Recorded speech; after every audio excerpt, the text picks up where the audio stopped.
Aleluias. Boa noite, irmãos. Boa noite, queridos. Graça e paz, amém? Aleluia. Se você puder, sentem, fique à vontade. Abra sua Bíblia no livro de Jó. Quero louvar a Deus pela sua vida. Você que está aqui no templo. Você que está na sua casa nos acompanhando através dessa live, através dessa transmissão, através desse canal. Que Deus abençoe grandemente, que Deus venha falar ao seu coração poderosamente na noite de hoje. Nós estamos aqui tomando todos os devidos cuidados, né? Todo mundo aqui agora, um monte de crente mascarado, né? Todo mundo de máscara, que mais? Com toda a higienização para entrar, aferindo a temperatura. Foram aferir a temperatura da pastora Lenilza, deu 500 graus de puro fogo santo e poder. Né? Glória a Deus. Eu queria falar com os irmãos um pouquinho na noite de hoje sobre o caráter de Jó. Abra sua Bíblia no livro de Jó, capítulo 1, nós vamos ler o versículo 8, 9 e 10. Jó, capítulo 1, versículo 8, 9 e 10. Amém? Ok? Quem achou, diga amém. Quem não achou, vai acompanhando. Diz assim a palavra de Deus. E disse o Senhor a Satanás: observaste tu a meu servo Jó? Porque ninguém há na terra semelhante a ele, homem íntegro e temente a Deus, que desvia do mal. Então respondeu Satanás ao Senhor e disse: porventura teme a Jó a Deus debalde? Porventura não o cercaste tu de bens, a ele, a sua casa, a tudo quanto tem, e a obra de suas mãos abençoaste, e o seu gado está aumentando na terra. Só até aí. Queridos, eu quero discutir um pouco com os irmãos na noite de hoje sobre o caráter de Jó. E aí assim, eu quero falar de 4 características de Jó. Na verdade, era como se a gente dividisse a mensagem em 2 partes. Na primeira parte, eu quero falar de 4 características de Jó que Deus elencou, o próprio Deus. E na segunda parte, falar um pouquinho da visão que Deus tinha da vida de Jó e da visão que Satanás tinha da vida de Jó. Tá bom?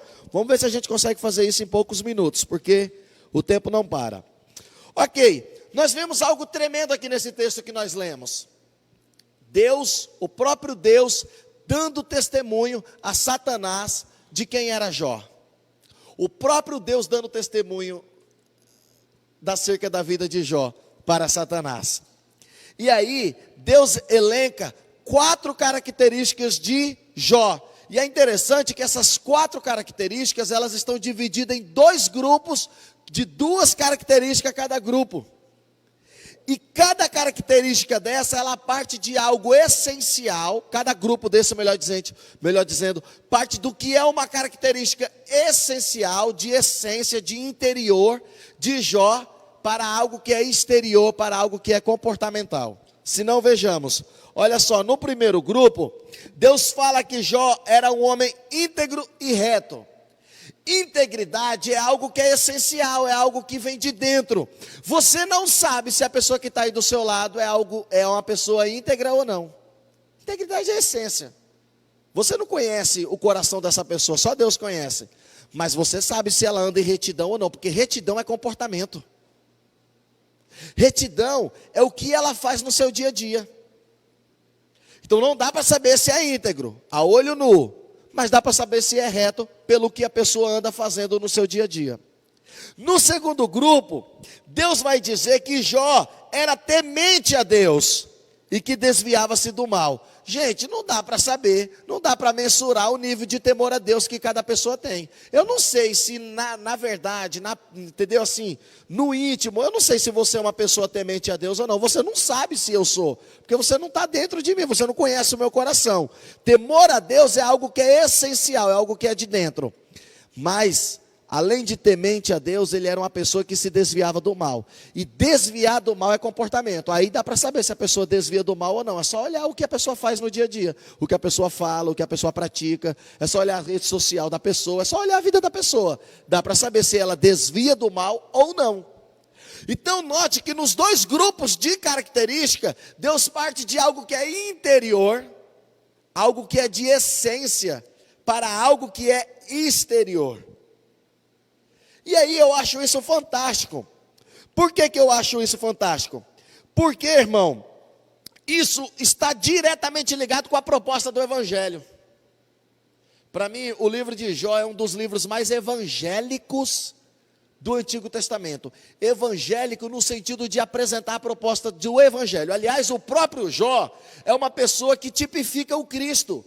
Alguém que sofreu, alguém que era íntegro, alguém que foi obediente a Deus, alguém que sofreu, alguém que pagou o flagelo, carregou o flagelo de uma humilhação, e que ao final das contas se manteve temente a Deus, fiel a Deus, crente em Deus, fiel ao propósito de Deus e portanto foi glorificado, foi recompensado, foi abençoado por Deus. Então o próprio Jó, ele é um tipo do Cristo.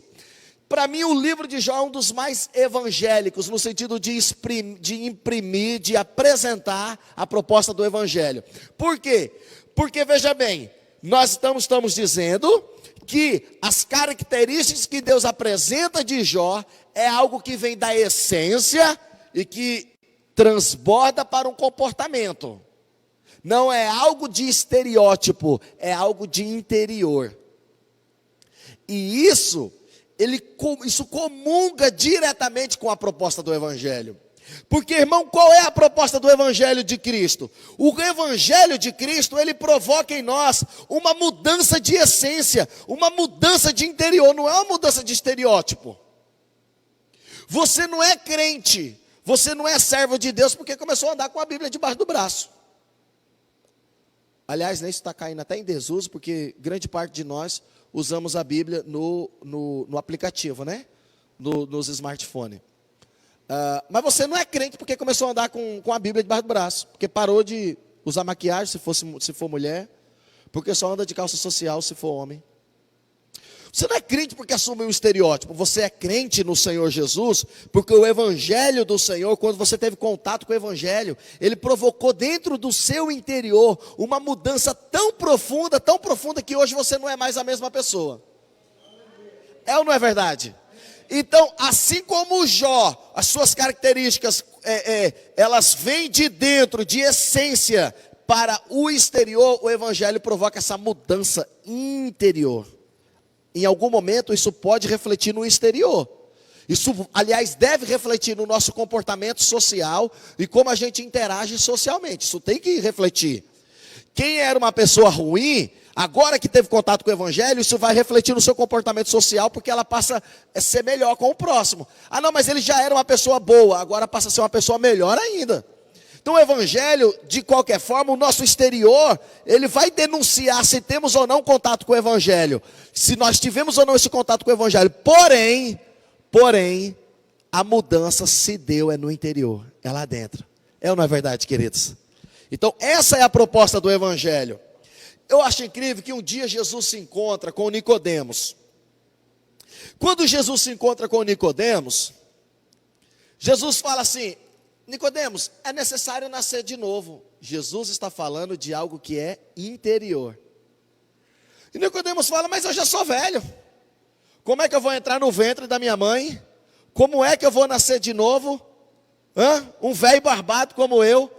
Nicodemos tem uma visão de exterior. E quando Deus está falando de algo que é interior, Nicodemos tem uma visão do exterior. Aí Deus fala assim, Jesus fala para Nicodemos: Nicodemos, Nico, né, se Jesus era íntimo de Nicodemos, Nicão, é o seguinte: o que é nascido da carne é carne, exterior. O que é nascido do Espírito é espírito, interior. Então essa é a proposta do Evangelho, sempre foi. Sempre foi. E aqui nós vimos o Jó. Irmão, deixa eu só dizer uma coisa para você.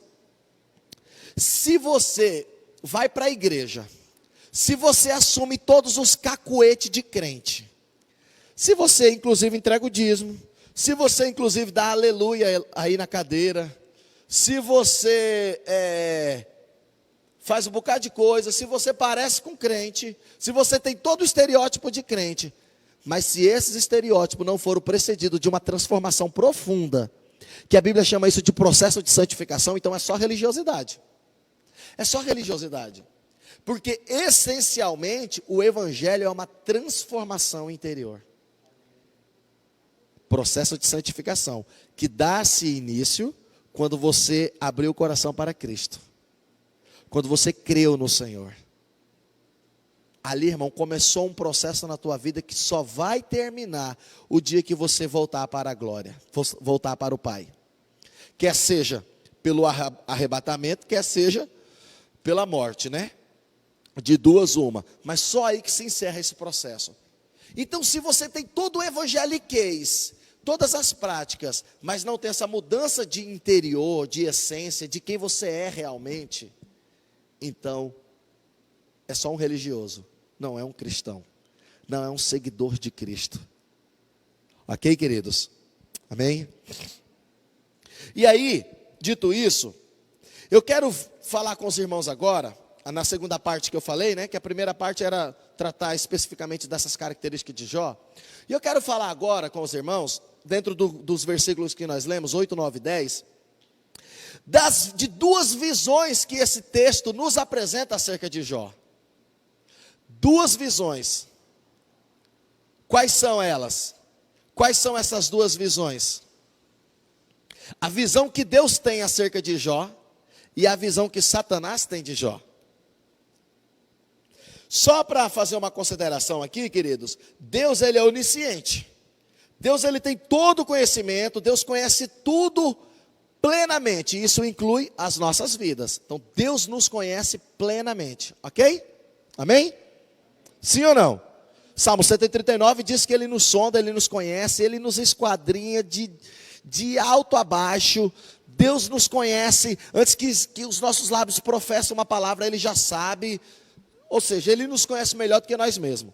Então assim, primeiro, Deus ele é onisciente. O diabo ele não é onisciente. Onisciência é um atributo exclusivo de Deus. Porém, o diabo ele tem muitas informações, ele sabe muito sobre nós. Satanás, propriamente dito. A palavra aqui que aparece nesse diálogo entre Deus e o inimigo das nossas almas é Satanás.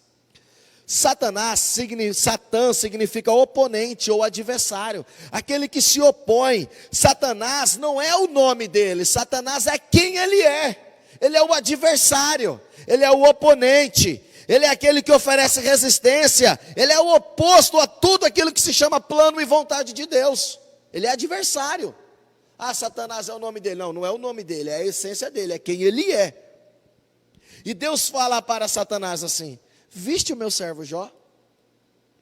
Vamos lá, olha a visão que Deus tem de Jó. Quem é Jó na visão de Deus? Jó é um homem íntegro, reto, temente a Deus e que se desvia do mal. Você sabe, irmãos, que na época do Antigo Testamento, em especial aqui bem lá no início, e o livro de Jó, ele foi escrito ali mais ou menos no período dos patriarcas, em algum momento entre Noé e os patriarcas. Então ele é bem antigo, o livro de Jó. Nessa época não se tinha essa visão que nós temos hoje, principalmente a partir do Novo Testamento, da vida após a morte. Para nós hoje, para a igreja, qual é a maior bênção que existe? A salvação eterna. Pronto, essa é a bênção por excelência. Pode ser rico, pode ser milionário, pode ter uma família top, sem problema nenhum, pode ter a melhor saúde do mundo, ok. Morreu sem Cristo, morreu sem a salvação, não teve nada. Não teve nada. Não é verdade? Então, para nós, igreja do Senhor, a palavra já nos deixou claro que a maior bênção que existe é a salvação. Porém, como a revelação ela é progressiva, nos tempos de Jó ainda não se tinha essa consciência. Então, até, irmãos, principalmente ali um pouco antes do cativeiro babilônico, a partir do momento que o povo de Deus foi para o cativeiro, essa visão começou a mudar. Porque, repito, a revelação de Deus se deu progressivamente na história da humanidade.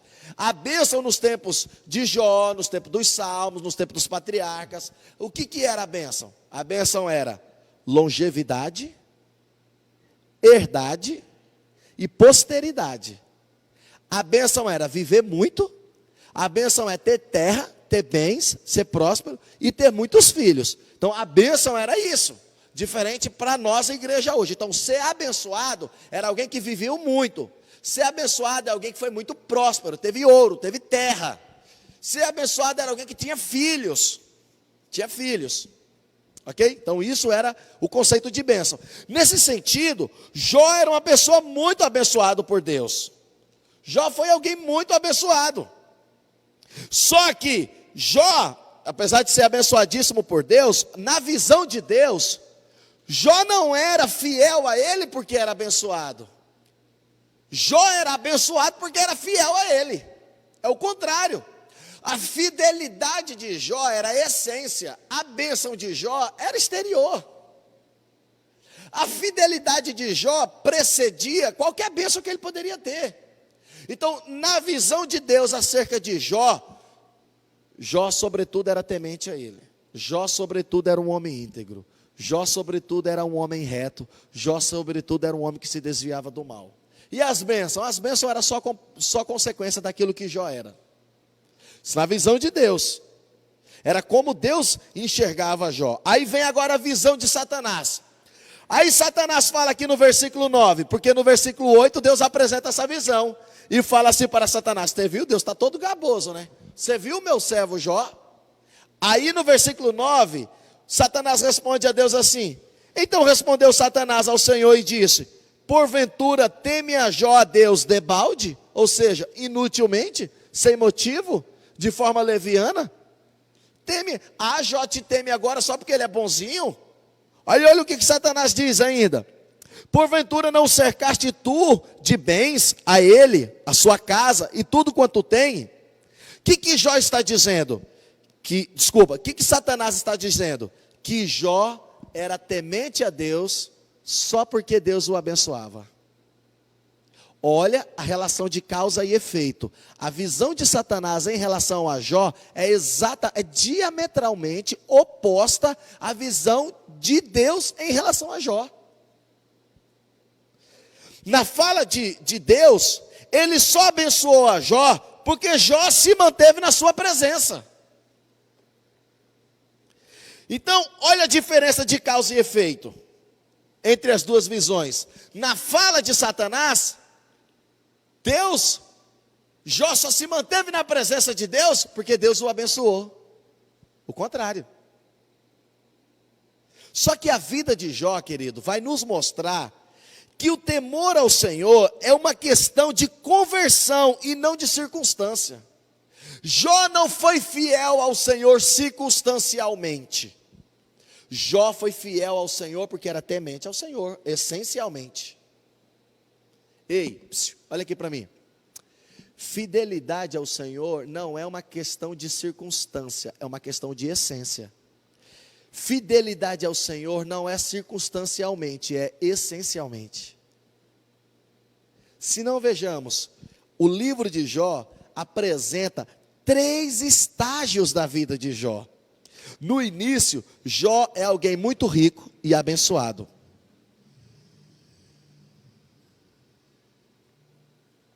Depois, Jó é alguém na prova, que perdeu tudo. Jó não perdeu só bens financeiros. Gente, o capítulo 2 do livro de Jó, ele é muito pesado. Deixa eu falar uma coisa para você. Enquanto você está perdendo casa, enquanto você está perdendo gado, enquanto está perdendo jumento, você só vai contando prejuízo. Mas e quando você começa a perder filhos? É complicado, irmão. Hã? É ou não é verdade?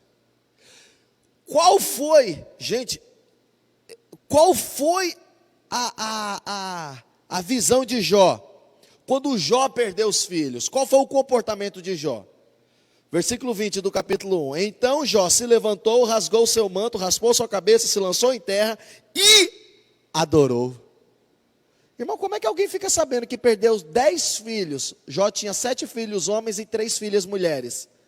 Como que alguém fica sabendo que perdeu 10 filhos assim, e aí o comportamento dessa pessoa é adorar a Deus?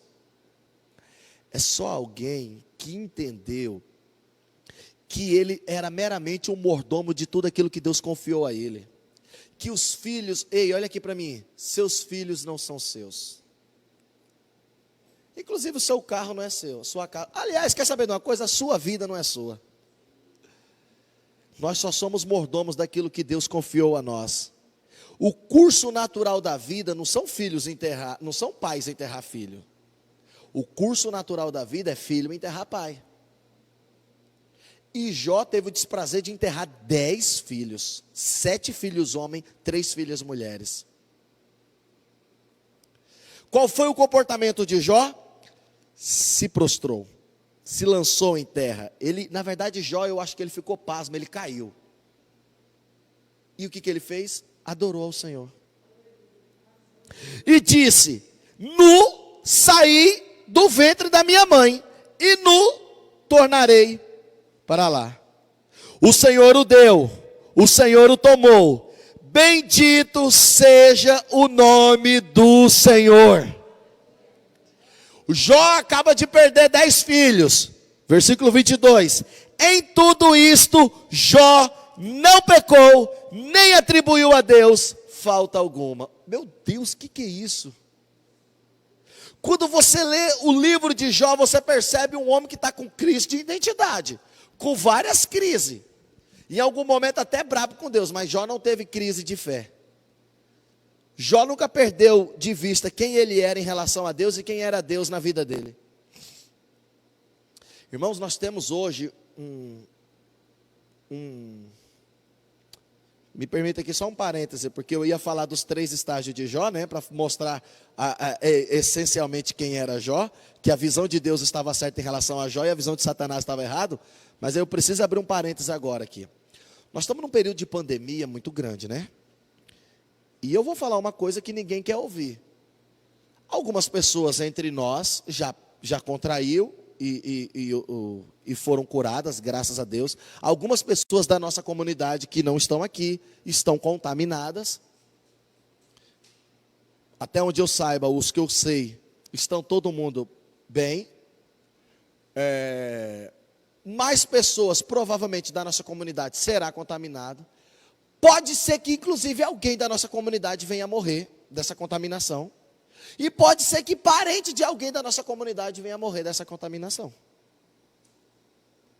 Irmãos, a gente hoje vive um evangelho tão triunfalista que o crente não pode sofrer, o crente não pode passar por problema. E Jó? Porque eu vou falar uma coisa para você.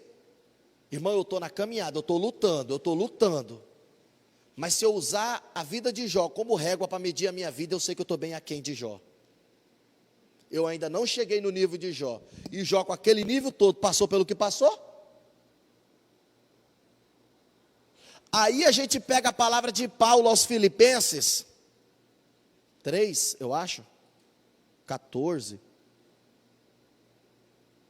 Posso todas as coisas naquele que me fortalece. Eu acho que é essa a referência. A gente pega a palavra de Paulo e fala: não, eu sou vencedor sobre tudo, posso todas as coisas naquele que me fortalece. E esquece de olhar os versículos anteriores, que Paulo está dizendo exatamente o oposto. Não é um evangelho triunfalista. Paulo está dizendo que em algum momento ele viveu com abastança, e em algum momento ele passou por necessidade. E em todos esses momentos ele se manteve na presença de Deus. Por quê? Porque ele pode todas as coisas, porque é Cristo que fortalece a ele. Sabe por quê, irmão? Porque tem crente que só sabe servir a Deus se ele tiver tudo bem. Se ele tiver por problema financeiro, problema na família, alguma coisa, ele se perde na caminhada. Já tem outro que só pode servir a Deus se tiver na peia, porque quando as coisas estão tudo bem para ele, ele pega e confia no dinheiro, confia na saúde, confia no trabalho, confia na força do seu braço, dá um perdido em Deus. E Paulo está dizendo exatamente o contrário, que sobre uma situação ou sobre outra situação, é Cristo que fortalece ele. Olha a atitude de Jó. Então nós temos os 3 estágios de Jó. Alguém abençoadíssimo, alguém abençoado, rico, de boa. Depois nós temos alguém que perdeu absolutamente tudo. Começou contando prejuízo financeiro e acabou contando morte de filho, prejuízo de filho. Saúde. E depois, no final do livro, lá no capítulo 42, nós vamos ver alguém que foi restaurado por Deus e Deus devolveu tudo em dobro para Jó. Só abrindo um outro parênteses aqui. A única coisa que Deus não deu em dobro para Jó, sabe o que foi? Os filhos. Deus deu mais 10 filhos, mais 7 filhos homem, mais 3 filhas mulher. A única coisa, os bem financeiro, Deus deu em dobro. Os filhos foram os mesmos 10. Por quê? Porque um filho não substitui outro. Não existe. Quem tem mais de um filho sabe do que eu estou falando. Não existe esse negócio. Você pode ter Você pode ter um filho, esse filho morreu e depois você vai ter 3, 4, 5 filhos. Esses 3, 4, 5 filhos não vai substituir a perca daquele que você perdeu. Um filho não substitui outro. Então não existe essa causa de restauração em dobro em relação à perca do filho. O resto Deus deu tudo em dobro para Jó. Tudo em dobro. Nas 3 situações, abençoadíssimo, na peia, na humilhação e abençoadíssimo em dobro, nas 3 situações, Jó permaneceu a mesma pessoa, íntegra, reta, temente a Deus e que se desviava do mal. Então veja você que a visão de Satanás em relação a Jó estava completamente errada. Então nessas 3 situações de Jó, o que há em comum? O que há em comum é um homem com a vida devotada a Deus. Irmão, quero falar uma coisa para você. Tudo nessa vida é sazonal, irmão. Tudo nessa vida. Irmão, tirando o ônibus interbairros, tudo passa. Tudo passa, irmão. Tudo passa. Tudo é sazonal. Você mesmo que está aqui, ou você que está me vendo aí nesse canal, ou você que está me vendo nessa live agora. Quantas vezes você já teve melhor financeiramente do que o que está hoje? E quantas vezes você já teve pior financeiramente do que o que você está hoje? Quantas vezes você já teve melhor no seu casamento do que você está hoje? E quantas vezes você já teve pior no seu casamento do que você está hoje? Quantas vezes a sua saúde já esteve melhor do que o que está hoje? E quantas vezes a sua saúde já teve pior do que o que está hoje? Note que tudo na vida é sazonal, irmão. Por isso o nosso temor, a nossa fé, a nossa retidão, a nossa integridade diante do Senhor não pode ser circunstancial. Então Jó nos dá um exemplo disso. Jó nos dá um exemplo. Deus honrou a fidelidade de Jó. Eu não sei como, não sei de que forma, não sei se atendendo a sua expectativa ou sobrepujando a sua expectativa, não sei. Eu sei que quando Deus olhar a nossa vida por completo e Ele enxergar em nós alguém cheio de falha, alguém cheio de adversidades, alguém cheio de limitações. Quando a gente olha para a vida de Jó, Jó teve várias dúvidas. Jó começa a discutir alguns assuntos. Jó preferiu não ter nascido. Jó queria inclusive que não tivesse nascido, que aquele dia era um dia maldito, o dia que ele nasceu. Jó teve, né? Então talvez não, com certeza, nós somos pessoas cheias das nossas limitações. Agora, o que eu enxergo na palavra de Deus é que Deus não tem problema, irmão. Deus não tem problema com as nossas limitações, com as nossas fraquezas. Quando eu olho para o Cristo, nos 4 evangelhos, o único problema de Cristo não foi com prostituta, não foi com cobrador de imposto que era injusto, não foi com um monte de coisa, com um homem que não tinha fé, com endemoniado, não foi. O único problema que Cristo teve foi com os fariseus. Porque qual é o problema do fariseu? Essencialmente o fariseu é alguém que aponta o erro dos outros para esconder o erro dele. Ora, então se eu não assumo a minha fraqueza, eu não dou espaço para que Deus me transforme na minha fraqueza, é ou não é verdade? Essa é a questão, mas fora isso, irmão, Deus não tem problema com isso. Desde que você tenha sinceridade na presença dEle, e reconheça, e se entregue, e se lance, e é Ele que vai te honrar, e é Ele que vai te dar força, e é Ele que vai te assistir na hora da prova, na hora da humilhação, na hora da adversidade, na hora da doença, na hora da crise familiar, na hora de tudo isso, é Ele que vai te assistir. E é Ele que vai te assistir na hora que tudo isso passar. Porque tudo isso é sazonal, irmão. Tudo isso. Amém? Essencialmente, vamos ser alguém temente ao Senhor. Tem uma imagem de Facebook, só para encerrar, estou encerrando já. Se o pessoal do Ministério de Louvor quiser ir subindo. Tem uma imagem no Facebook, essas imagens bem piegas, mas ela retrata uma realidade, né? Duas pessoas na igreja, um homem gordão, barbudão, com tatuagem, camisa regata assim, e ele orando, do lado dele, uma outra pessoa orando, toda empalitosada, todo bonito. Não estava igual eu, porque eu estou de esporte fino, né? A pessoa lá está de calça social, gravata, como manda o figurino. E aí a pessoa toda empalitosada, todo, né, bem apresentado dentro da igreja, orando, falando, meu Deus, misericórdia.